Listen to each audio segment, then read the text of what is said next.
UDF-ലേക്ക് മടങ്ങാൻ ജോസ് കെ മാണി കോൺഗ്രസുമായുള്ള ചർച്ചയിൽ തീരുമാനമായിരിക്കുന്നു. മറ്റന്നാൾ ചേരുന്ന സ്റ്റിയറിംഗ് കമ്മിറ്റി യോഗത്തിൽ നിർണായകമായ തീരുമാനം ജോസ് കെ മാണി അറിയിക്കും. അതേസമയം കേരള കോൺഗ്രസ് പിളർപ്പിലേക്ക് എന്ന സൂചന ശക്തമാവുകയാണ്. റോഷി അഗസ്റ്റിന്റെ എതിർപ്പ് അവഗണിച്ചുകൊണ്ട് മുന്നണി മാറ്റവുമായി മുന്നോട്ടു പോകാനാണ് ജോസ് കെ മാണി വിഭാഗം ഇപ്പോൾ ഉറപ്പിച്ചു നിൽക്കുന്നത്. എന്നാൽ ജോസിന്റെ മടങ്ങിവരവിൽ ജോസഫ് വിഭാഗവും പ്രാദേശിക കോൺഗ്രസ് നേതൃത്വവും എതിർപ്പറിയിച്ചു കഴിഞ്ഞു. അതിനിടെ മുന്നണി മാറ്റ അഭ്യൂഹങ്ങൾക്ക് ഇടതുമുന്നണി നേതാക്കൾക്കൊപ്പമുള്ള ചിത്രം പങ്കുവച്ച് മന്ത്രി റോഷി അഗസ്റ്റിൻ രംഗത്തെത്തി. ഇന്നത്തെ ഉപവാസം വരുത്തി ഞങ്ങൾ 5 പേര് ഇരുന്നത് നിങ്ങളെല്ലാവരും കണ്ടതല്ലേ? പിന്നെ എന്താ ഈ വാർത്തകൾ? അല്ല, ജോസ് കെ മാണിയുടെ പേരിലല്ലേ ഇപ്പൊ ജാഥ നടത്തുന്നത്? ആര് പറഞ്ഞില്ലെന്ന്? അല്ല, അത് ചെയർമാൻ വ്യക്തമാക്കിയിട്ടുണ്ട്. ഇല്ലെന്ന് ആര് പറയണം? ഞങ്ങളുടെ ഒരു പാർട്ടി, ഞങ്ങൾക്ക് ക്രെഡിബിലിറ്റി ഉണ്ട്, ഒരു ധാർമ്മികതയുണ്ട്. ആ ക്രെഡിബിലിറ്റിയും ധാർമ്മികതയും ഒരു കാലത്തും പണയം വെച്ചിരിക്കുന്ന ഒരു പാർട്ടിയല്ല. അതെല്ലാം വ്യക്തമാക്കിയിട്ടുണ്ട്. ചെയർമാൻ തന്നെ വ്യക്തമാക്കി. ഇന്നലെ പോലും പങ്കെടുക്കാത്തതിന്റെ കാരണം ചെയർമാന്റെ സ്റ്റേറ്റ്മെന്റ് വന്നിട്ടുണ്ട്. അതുകൊണ്ട് ഇനി ഇത്തരം കാര്യങ്ങൾക്ക് ഒരു പ്രസക്തിയില്ലാത്ത കാര്യമില്ല.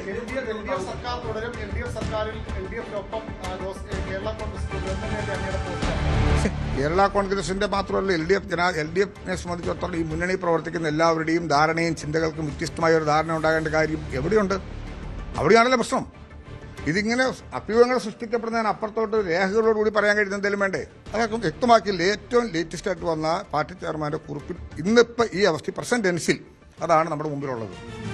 അതേക്കുറിച്ച് ആശങ്ക എന്റെ മുമ്പിലില്ല. ജോസ് കെ മാണിയുമായി സോണിയാഗാന്ധി ബന്ധപ്പെട്ടു എന്നെല്ലാം വാർത്തകൾ വരുന്നുണ്ടായിരുന്നു. എന്നോട് പറഞ്ഞില്ല. സോണിയാഗാന്ധി പറഞ്ഞില്ലെന്നാല്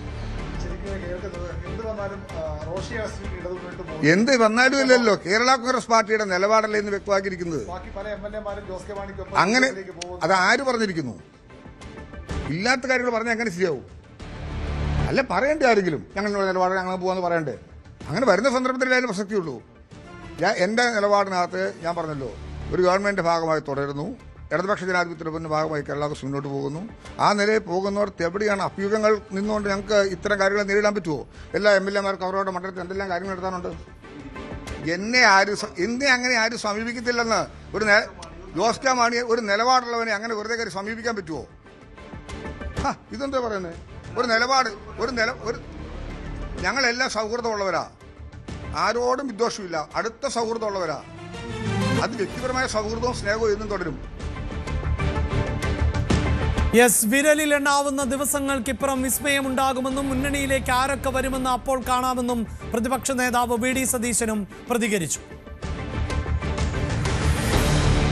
തിരഞ്ഞെടുപ്പിന് മുൻപായി കേരളത്തിൽ വിസ്മയങ്ങൾ ഉണ്ടാവും. UDF-ന്റെ പക്കലേക്ക് കക്ഷികളും LDF-ലുള്ള കക്ഷികളും NDA-യിലുള്ള കക്ഷികളും അല്ലാതെയുള്ള നിഷ്പക്ഷരായിട്ടുള്ള ആളുകളും UDF-ന്റെ പ്ലാറ്റ്ഫോമിലേക്ക് വരും. അത് ഉറപ്പായിട്ട് വരും. അത് ആരൊക്കെയാണ് എന്ന് ദയവ് ചെയ്ത് ഇപ്പൊ ചോദിക്കരുത്. അത് സമയത്ത് തീർച്ചയായിട്ടും നിങ്ങളെ അറിയിക്കും. അപ്പൊ വിസ്മയം എന്ന് പറയുമ്പോൾ നേരത്തെ പറഞ്ഞ വിസ്മയം ഉണ്ടാവും. അത് വരുമ്പോഴല്ലേ വിസ്മയം ആവുള്ളൂ. വന്നാൽ മതി. വരുമ്പോ കറക്റ്റായിട്ട് പറയും.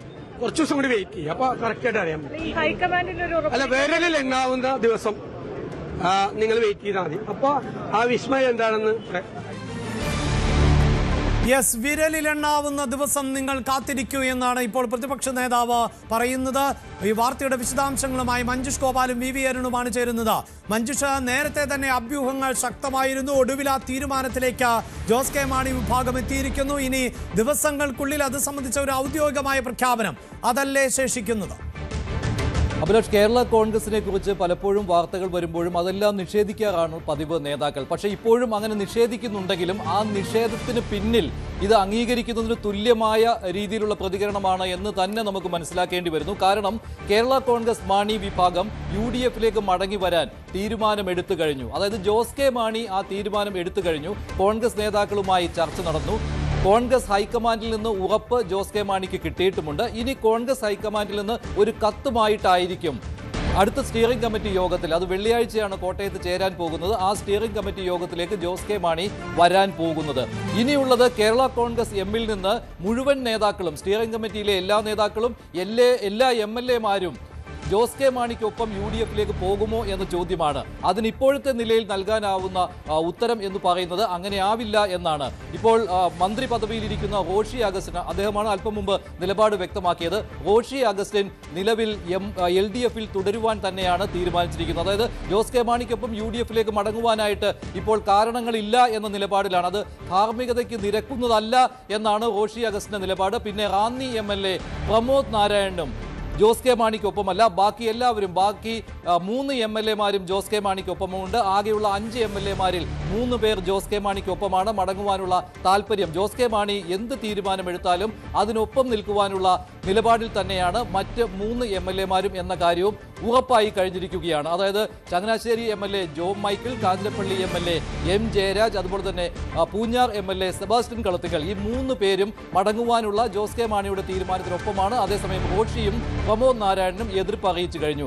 അതിനർത്ഥം എന്ന് പറയുന്നത് ഈ രീതിയിലാണ്. ഈ സാഹചര്യത്തിൽ ഒരു മാറ്റവും ഉണ്ടായില്ല എങ്കിൽ കേരള കോൺഗ്രസ് M പിളരുന്നു എന്ന ഒരു നിലയിലേക്ക് കൂടി കാര്യങ്ങൾ പോകും. അതായത് ഒരു തവണ കൂടി കേരള കോൺഗ്രസ് M പിളർപ്പിലേക്ക് പോകും എന്നുള്ളതാണ്. വെള്ളിയാഴ്ച ഒരു നിർണായകമായ ദിവസമാണ്. വെള്ളിയാഴ്ച കൊണ്ട് പക്ഷേ അവസാനിക്കാൻ പൂർണ്ണമായും സാധ്യതയില്ല. അതിനുശേഷവും ചർച്ച തുടങ്ങേണ്ടി വരും. റോഷി അഗസ്റ്റിൻ നിലവിൽ LDF വിടില്ല എന്ന നിലപാടിൽ തന്നെയാണ്.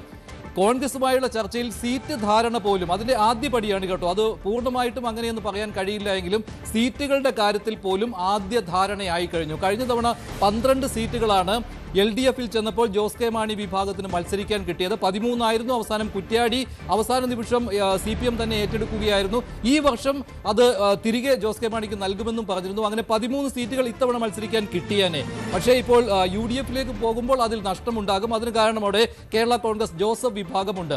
ഈ 12 സീറ്റുകളിൽ ഇത്തവണ ജോസ് കെ മാണിക്ക് മത്സരിക്കാൻ കിട്ടുന്നത് 9 സീറ്റുകളും കേരള കോൺഗ്രസ് ജോസഫ് വിഭാഗത്തിന് 6 സീറ്റുകളുമാണ്. അതായത് നേരത്തെ ഈ 2 കേരള കോൺഗ്രസുകളും ഒരുമിച്ച് നിന്നിരുന്ന സമയത്ത് UDF-ൽ കിട്ടിയിരുന്നത് 15 സീറ്റുകളാണ് മത്സരിക്കാൻ. അപ്പോൾ അങ്ങനെ വരുമ്പോൾ 9-6 എന്ന രീതിയിൽ വീതം വെക്കേണ്ടി വരും.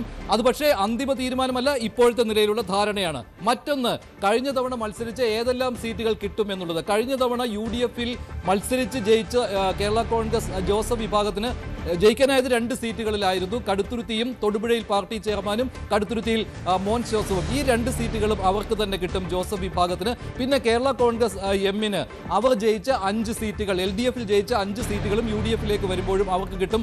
ഓർക്കേണ്ട കാര്യം, റോഷി അഗസ്റ്റിൻ മത്സരിച്ച് ജയിച്ച ഇടുക്കിയും പ്രമോദ് നാരായണൻ മത്സരിച്ച് ജയിച്ച റാന്നിയും ഇതിലുൾപ്പെടും. അതായത് ജോസ് കെ മാണി UDF-ന് നിലവിൽ നൽകിയിരിക്കുന്ന ഉറപ്പ് റോഷി അഗസ്റ്റിൻ ഉൾപ്പെടെയുള്ളവരായിരിക്കും UDF-ലേക്ക് വരാൻ പോകുന്നത് എന്നാണ്. അതായത് പാർട്ടിയിൽ ഒരു പിളർപ്പുണ്ടാവുകയില്ല. 5 MLA-മാരും തന്നോടൊപ്പം നിൽക്കും. അങ്ങനെ തന്നെയായിരിക്കും UDF-ലേക്ക് വരിക എന്നുള്ള ഒരു ഉറപ്പാണ് കോൺഗ്രസ് നേതാക്കൾക്ക് നൽകിയിരിക്കുന്നത് ജോസ് കെ മാണി. പക്ഷേ അതിപ്പോൾ റോഷി അഗസ്റ്റിൻ ഇതുവരെ അംഗീകരിച്ചിട്ടില്ല. വെള്ളിയാഴ്ച സ്റ്റിയറിംഗ് കമ്മിറ്റി യോഗം അതുകൊണ്ട് തന്നെ നിർണായകമായിരിക്കും. അങ്ങനെ വരുമ്പോൾ കഴിഞ്ഞ തവണ കേരള കോൺഗ്രസ് ജോസഫ് വിഭാഗം UDF-ൽ മത്സരിച്ചത് 10 സീറ്റുകളിലാണ്. അതിൽ ജയിച്ച 2 സീറ്റുകൾ അവർക്ക് കിട്ടും. പിന്നെ 4 സീറ്റുകൾ കൂടി കിട്ടും. അങ്ങനെ വരുമ്പോൾ 4 സീറ്റുകൾ അവർക്ക് വിട്ടുകൊടുക്കേണ്ടി വരും. 10-ൽ 6 സീറ്റുകളിലെ മത്സരിക്കാൻ സാധിക്കുകയുള്ളൂ. ജോസ് കെ മാണിക്കാകട്ടെ, ജോസ് കെ മാണി വിഭാഗത്തിനാകട്ടെ ജയിച്ച 5 സീറ്റുകൾക്ക് പുറമെ 4 സീറ്റുകൾ, കഴിഞ്ഞ തവണ തോറ്റ 4 സീറ്റുകൾ കൂടി കിട്ടും. കൂടുതൽ വാർത്തകൾക്ക് News 18 Keralam YouTube channel subscribe ചെയ്യുക.